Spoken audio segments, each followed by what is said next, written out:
I know exactly what the title sounds like. I joked that his dad and his brother were both more my type. He packed my bags. You probably don't even need the rest, right? You read that and immediately file me into a category in your head. Trash. Disrespectful. Deserved it. Maybe you're already imagining the comments you'd leave under this video. If my girlfriend said that, she'd be out the same day. Who even thinks like that, let alone says it out loud? She didn't joke by accident. She said what she really thought. And if I'm being painfully honest with you, if I saw that title about someone else, I'd probably be in the comments too. I'd roll my eyes, send it to my friends, and write something clever and moral and disgusted. It's easy to hate someone when their story is just a headline. It's harder when you're the one sitting on the floor next to a packed suitcase, trying to explain how you managed to blow up your own life with one stupid sentence you thought you controlled. So before you decide I crossed a line and got what I deserved, just, please, listen. Yes, I made a joke. Yes, I said his dad and his brother were more my type. Yes, I know exactly how disgusting and out of pocket that sounds when you say it slowly. But in my head, it wasn't serious. In my head, it was sarcasm. In my head, it was dark humor, the kind I've always used to sound edgy and unbothered and more interesting than the nice, gentle girls who say normal things. People joke like that in relationships all the time. That's what I told myself anyway. I didn't think he'd take it literally. I didn't think I'd see his eyes go empty like that. I definitely didn't think he'd pack my bags, open the front door, and point outside like I was a parcel being returned. But here I am, sitting on the entryway floor, back pressed against the wall that used to feel like part of my home, now just cold drywall. My suitcase is upright beside me, zipped tight, handle pulled up like it's more ready for this than I am. The little white luggage tag hangs from it with my name, and this address printed neatly on it. The address he just told me, without saying the words, doesn't belong to me anymore. The door is open. Outside, it's early evening. That weird grey-blue time where the streetlights haven't fully committed yet and everything looks a little bit unreal. Cool air crawls along the floor into the hallway, brushing against my bare ankles. I shiver, and I'm not sure if it's from the temperature or from the reality finally settling in. He's standing a few steps away, one hand on the edge of the door, the other hanging loose by his side. His shoulders are tense, but his face isn't twisted in anger like you might expect. He's not red, he's not yelling, there's no vein popping in his neck. He just looks tired. Tired in that deep, heavy way where it feels like someone has been carrying something for a long time and finally decided to put it down. He doesn't yell, he doesn't argue, he doesn't ask questions. He just looks at me for a second, then lifts his hand and points. Outside. That's it. Not, get out. Not, I'm done. Just that simple, quiet gesture toward the world beyond our doorway. As if everything he needs to say is contained in that one motion. My throat is dry, and my heart feels like it's bouncing through my chest. I try to smother the panic with sarcasm, because that's my favorite anesthetic. I didn't think you'd actually pack my bags, I say. I try to make it sound like a joke, like a throwaway line in some argument we'll laugh about later. But my voice cracks in the middle, betraying me. He doesn't answer. He doesn't roll his eyes. He doesn't snap back. He doesn't say, "What did you expect?" He just keeps standing there with that same unreadable expression. Calm, but not peaceful. Calm like a decision has already been made, and the rest is just logistics. That's the part nobody tells you about crossing a real line. Sometimes the person you hurt doesn't explode. They just stop moving closer to you. Before I tell you the rest, let me do the one thing I've always been good at. Talk. Because if there is a skill I've mastered, it's using my mouth. Not in the flirty way. In the way where I talk myself into trouble and then talk circles around responsibility. I've spent years telling myself I'm just honest, just blunt, just sarcastic. I've hidden a lot of cruelty inside sentences wrapped in laughter and eye rolls and the word joke. So yeah, let's talk. Before we get into it, don't forget to like and subscribe. and hit hype to boost this episode. Drop your city or country in the comments. Seriously, I always loved seeing where people were watching from. It made my life feel bigger. Right now, my life is about as big as this tiny hallway and one suitcase, but maybe your comments will remind me the world still exists outside of this. Okay, here's how I managed to go from "we're okay" to "please leave" over one sentence I thought I controlled. It didn't start with a fight.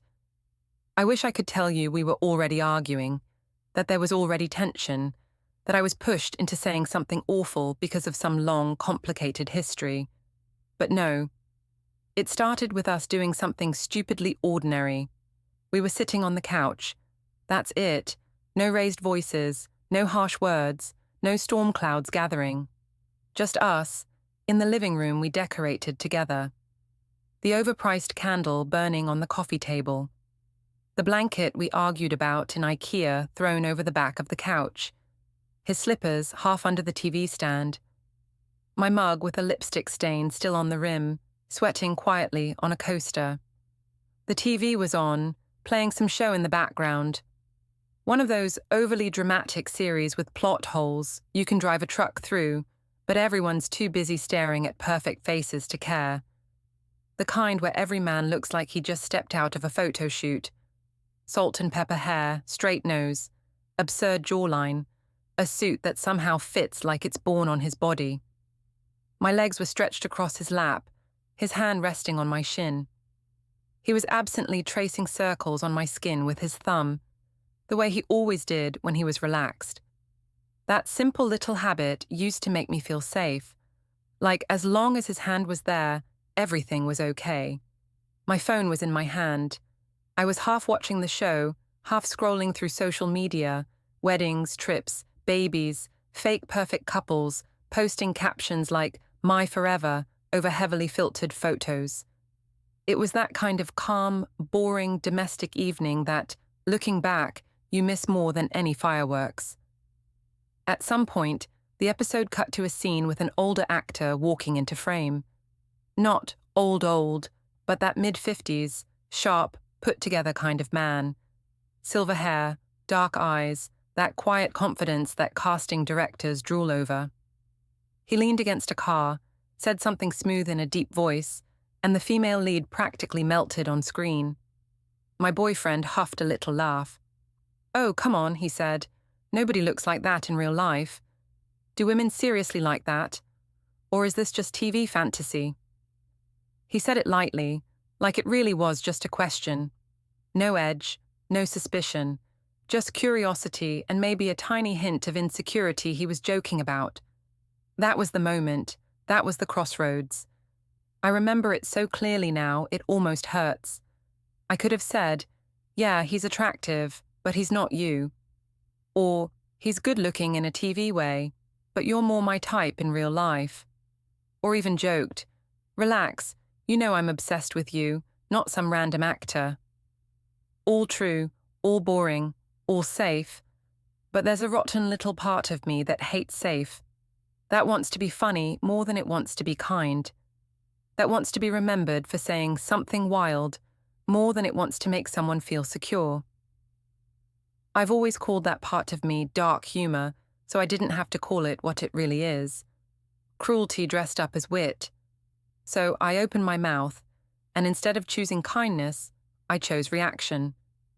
I smirked, eyes still on the TV, and said, "Honestly, your dad and your brother look more like my type than you ever did."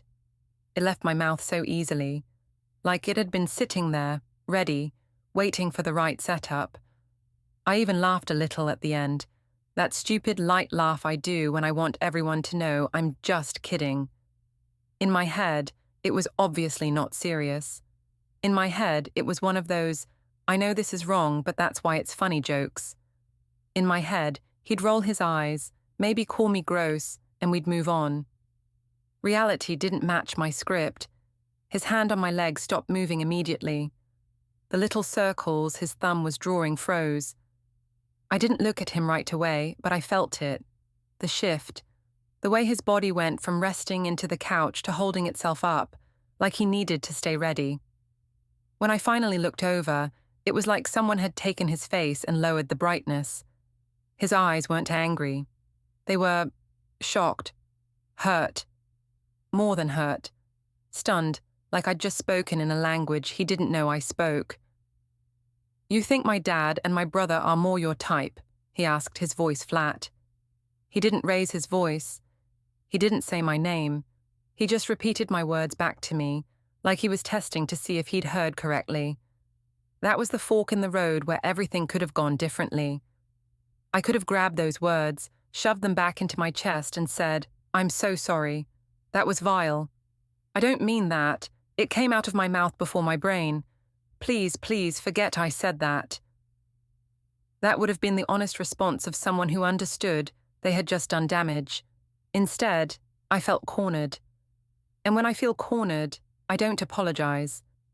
I perform.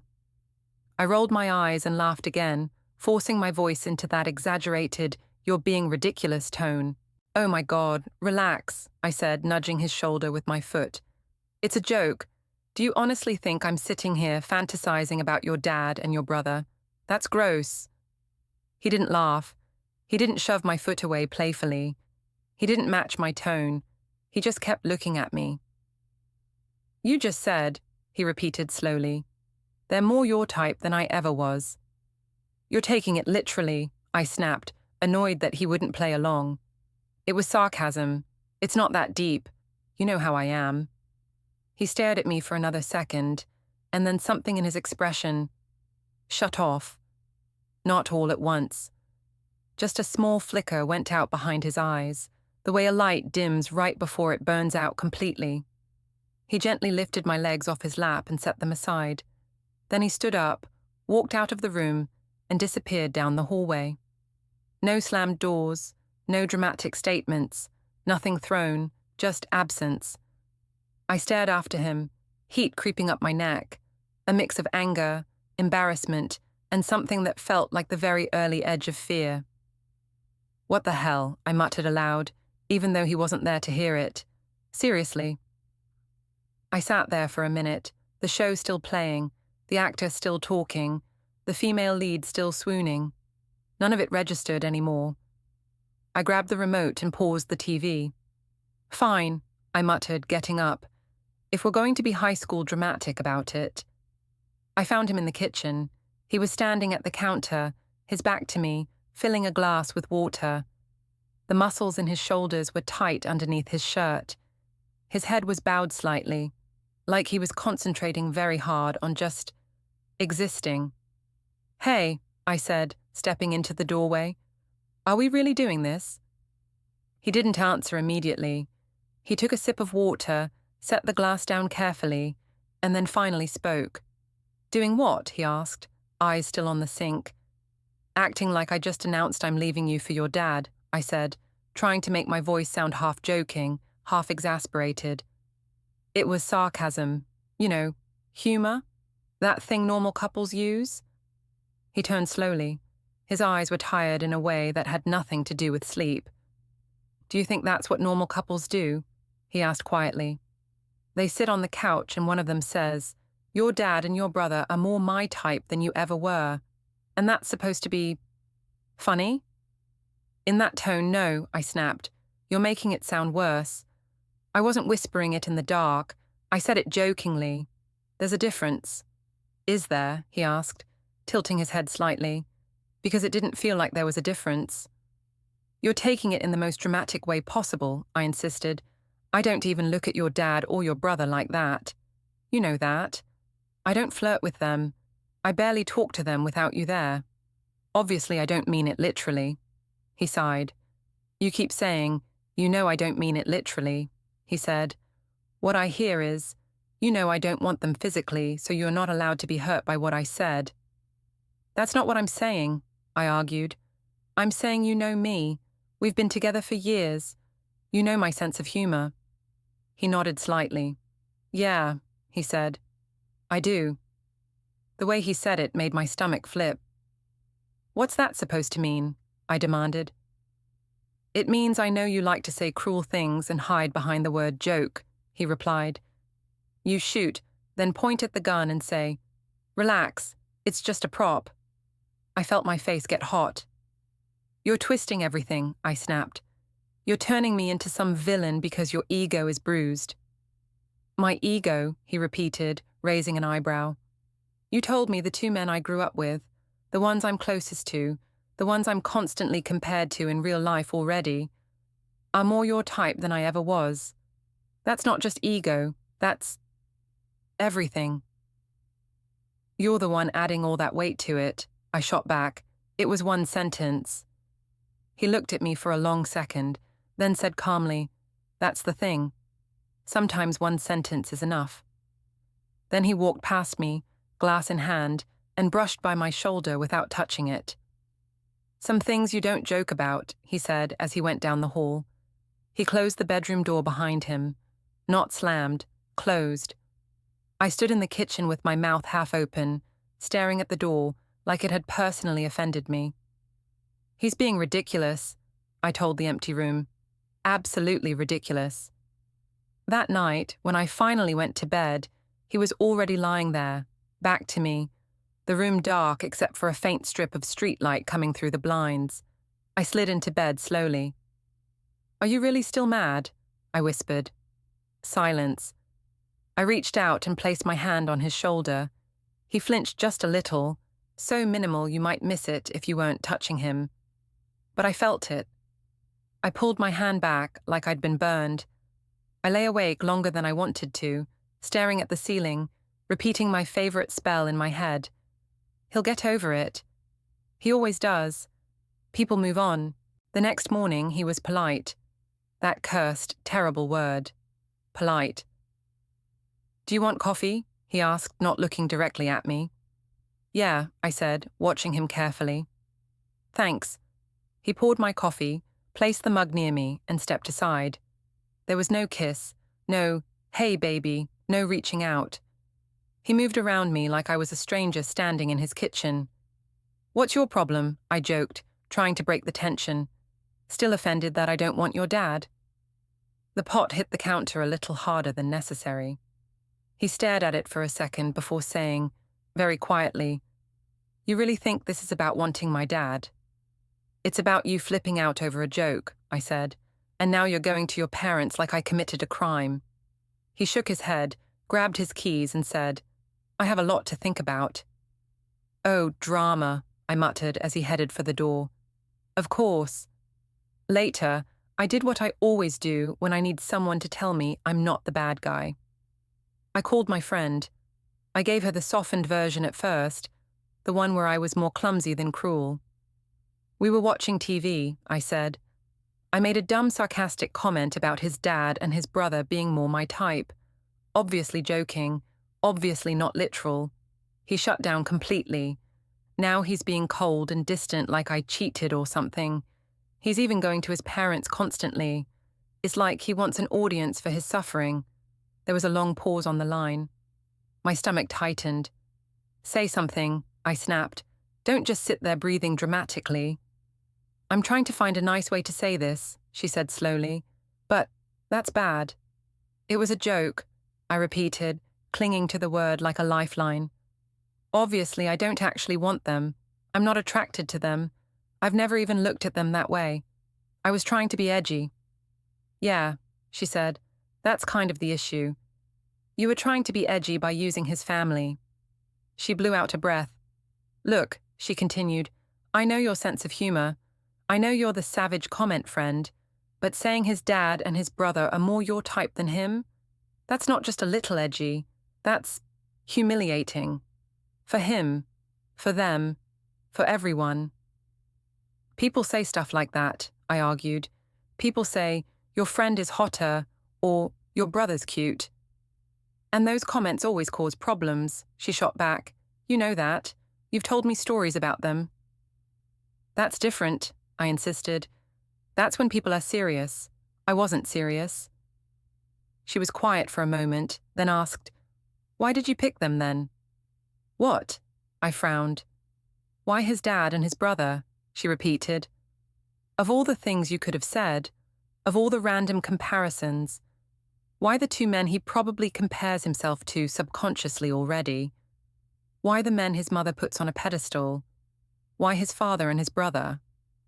I didn't answer, because I knew. I picked them because it was the sharpest thing in reach.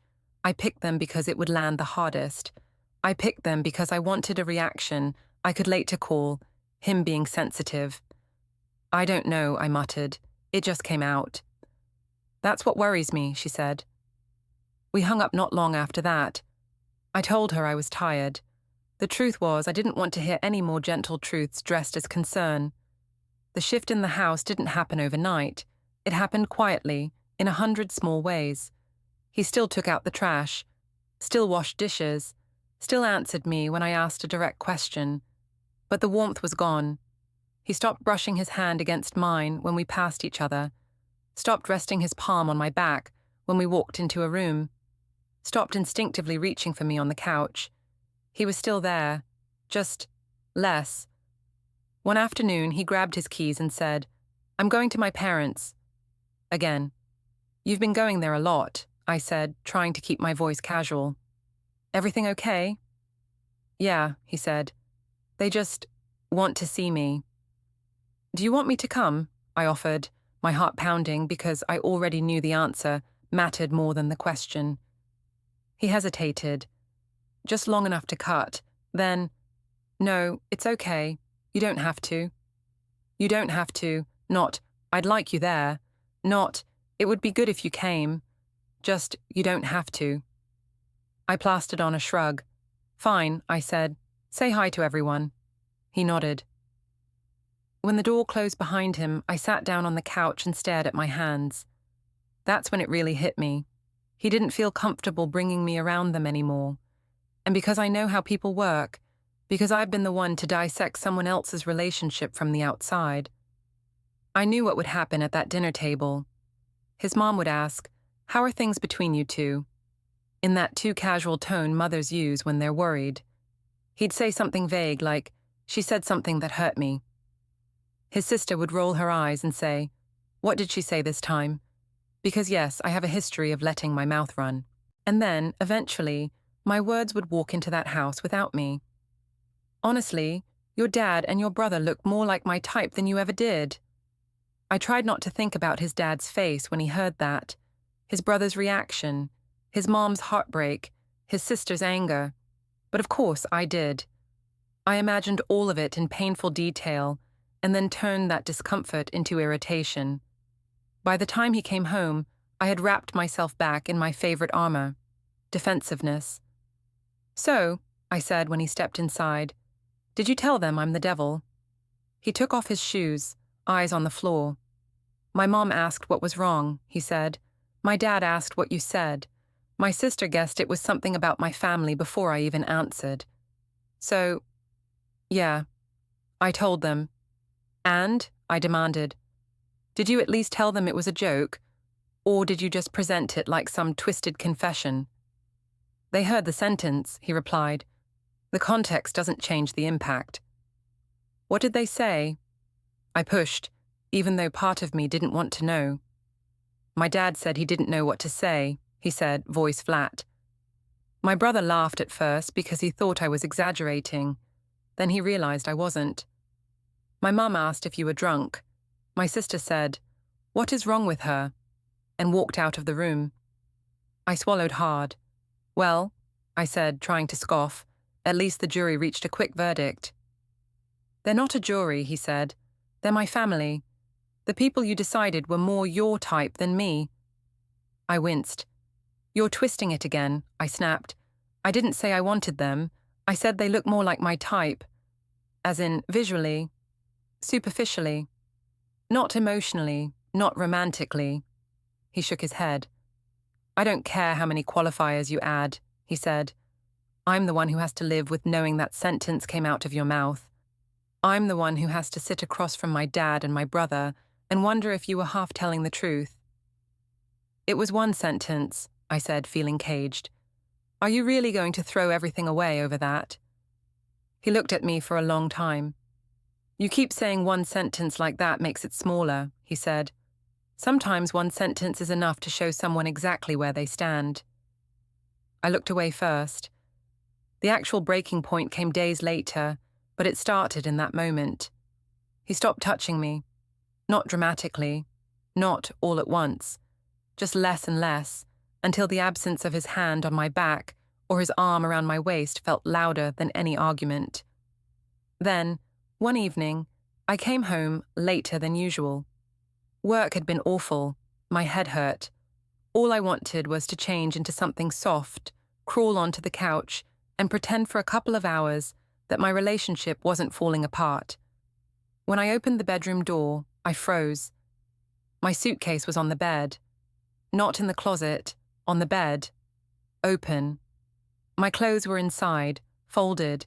He was standing beside it, back to me, folding one of my sweaters with slow, careful motions, like he was trying not to hurt it even as he prepared to remove it from his life. For a few seconds, my brain refused to accept what I was seeing. What are you doing?" I asked, my voice thin. He didn't jump. He didn't even look over his shoulder. He placed the sweater into the suitcase, smoothed the pile once and said, "What does it look like?"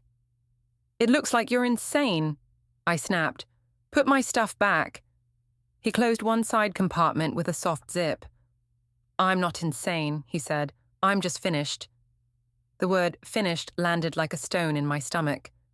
Finished with what? I demanded, even though I knew. Finished living with someone who thinks joking about wanting men in my own family is normal, he said, finally turning to look at me. "I never said I wanted them," I protested. "Stop saying it like that. You're twisting my words." "I'm not twisting anything," he replied. "You told me who your type is. I heard you." He reached for my toiletry bag on the dresser and started putting my things into it. My face wash, my moisturizer, my mascara. "You can't do this," I said, stepping closer. "You can't just decide I don't live here anymore." "Watch me," he said quietly. "You're punishing me," I accused. "You're trying to humiliate me." "No," he said. "You already humiliated me. I'm just drawing a line." He zipped the toiletry bag and placed it on top of my clothes. "You're going to regret this," I whispered. "You're going to wake up alone and realize you threw away someone who loved you." He exhaled, long and slow. "I loved you," he said. "I still do, in some way. But love isn't a magic eraser for disrespect." He closed the suitcase and pulled the zipper all the way around. The sound felt like a door closing. He lifted the suitcase, and I moved automatically to block the doorway. "You're not taking that anywhere," I said, heart pounding. "I'm not leaving." He stood there, suitcase in hand, looking at me. "I'm not going to drag you out by your hair," he said. "I'm not throwing your things on the lawn, but I'm not pretending this is fixable anymore either. I'm not living like this." We stared at each other. "Move," he said finally.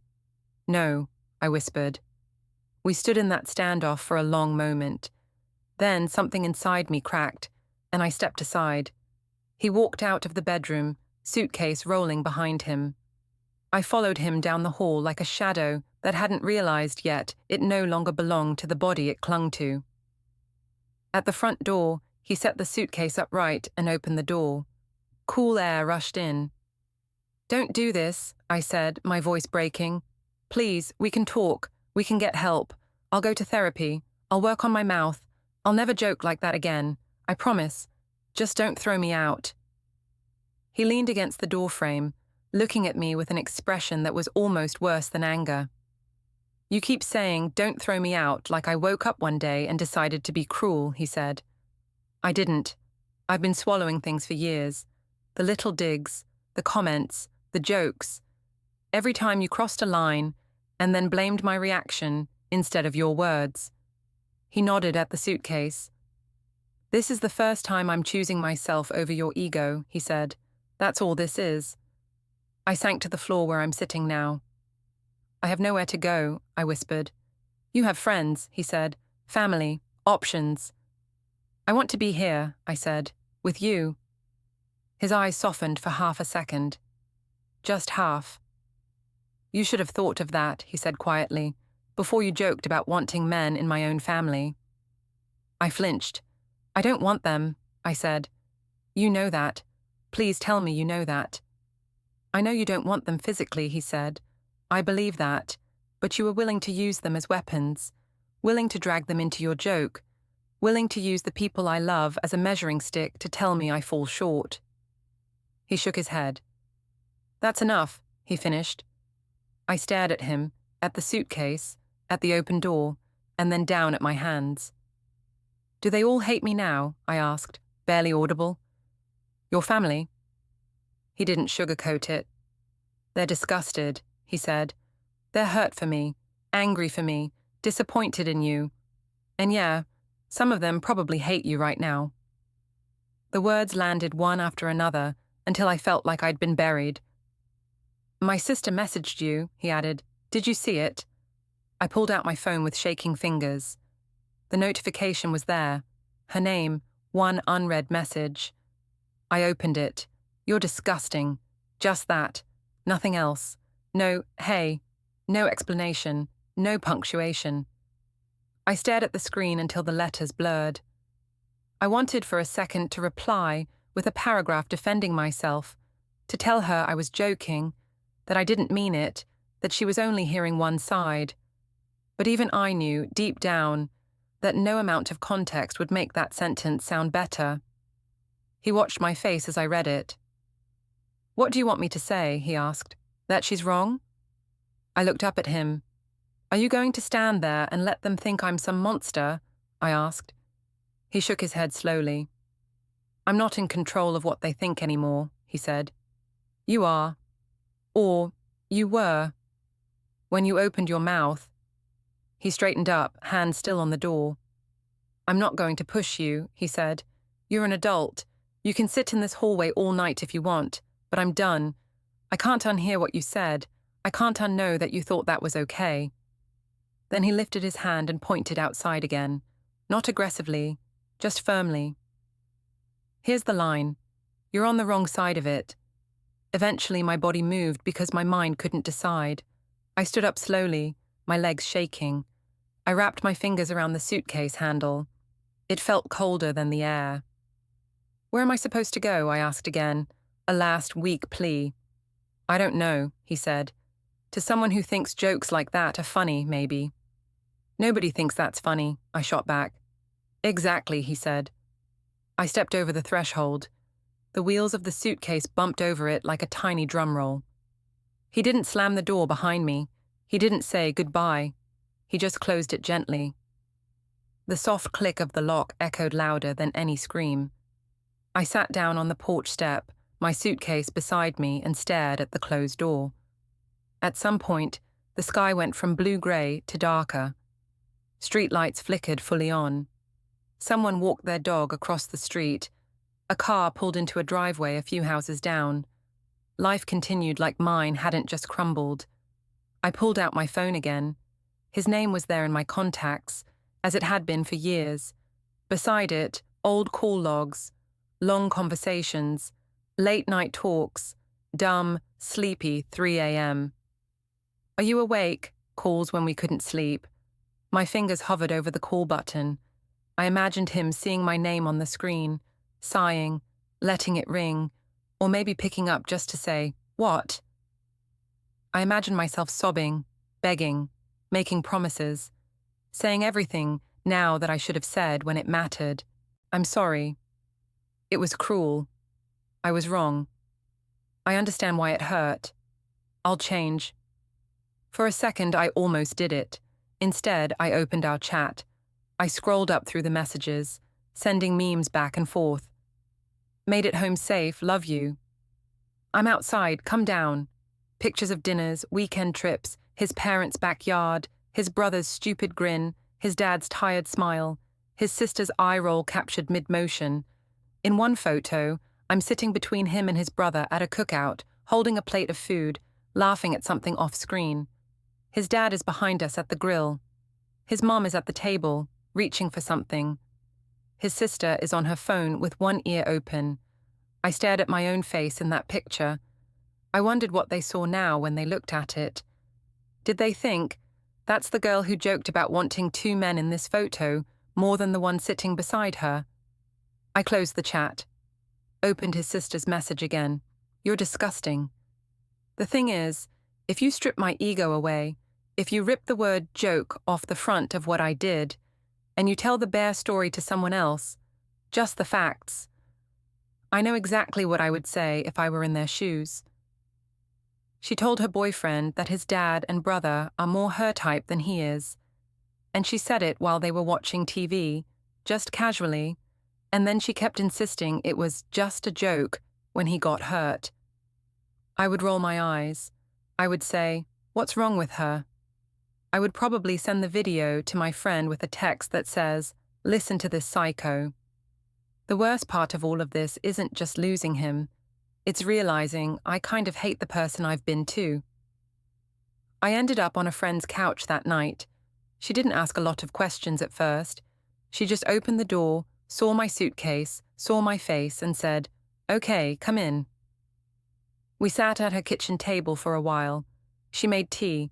I stared into mine like the answers were going to form in the steam. Eventually, she asked, "Do you want to tell me what happened?" So I did. This time, I didn't pretty it up. I didn't cut corners around the words.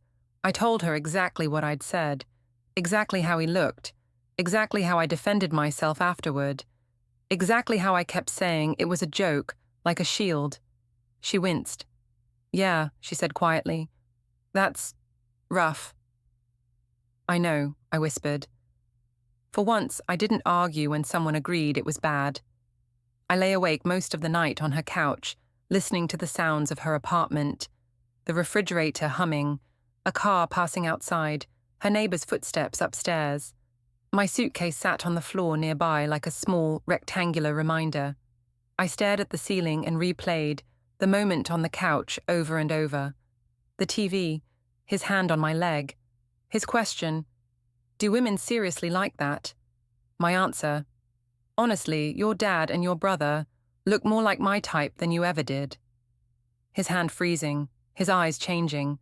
My stupid laugh. My immediate, frantic, automatic defense. "It was a joke. It's not that deep. You're too sensitive." All the things I've said 100 times before in other contexts, with friends, with exes, with strangers. The only difference this time was that someone finally refused to swallow it. I've been telling this whole story to you like I'm inviting you to judge whether or not I deserve to have my bags packed. But somewhere in the middle of all this, that question stopped mattering. Did I deserve it? Maybe. Maybe not. What matters is that he decided he did not deserve to live with someone who used his deepest insecurities and his closest people as material for a joke. And for once, someone's self-respect was louder than my excuses. That's the part nobody warns you about when you pride yourself on being brutally honest, or savage, or unfiltered. One day, you might say something you can't walk back. One day, the people you love might stop playing along. I keep thinking about that moment in the hallway. Me on the floor, him standing, the door open, the suitcase packed, his hand pointing outside. I remember the exact feeling in my chest, that awful mix of indignation and terror. How dare you do this to me? How could you really do this to me? Now, in the quiet, stripped of the heat and the defensiveness, I can hear the echo of another question under those. How could I do this to him? How could I look at the man I claim to love and toss a grenade at him with a smile? How could I aim it directly at the two men whose existence he measures himself against, without even stopping to ask why that's where my brain went? How could I watch him bleed and insist the problem was his reaction and not my knife? So yeah, I joked that his dad and his brother were both more my type. He packed my bags. He told his family. They sent me one-line verdicts. He closed the door. And now I'm here, on the other side of it, doing the thing I should have done the second those words left my mouth, actually thinking about what I said, not as a joke, not as an edgy moment, not as content, as an action, a choice, a line I crossed thinking he would always meet me halfway and drag it further to keep me safe from consequences. He didn't this time. And for the first time, as I sit here, staring at my packed suitcase and the empty doorway in my mind, I realize something I never thought I'd say. I don't believe my own excuses anymore.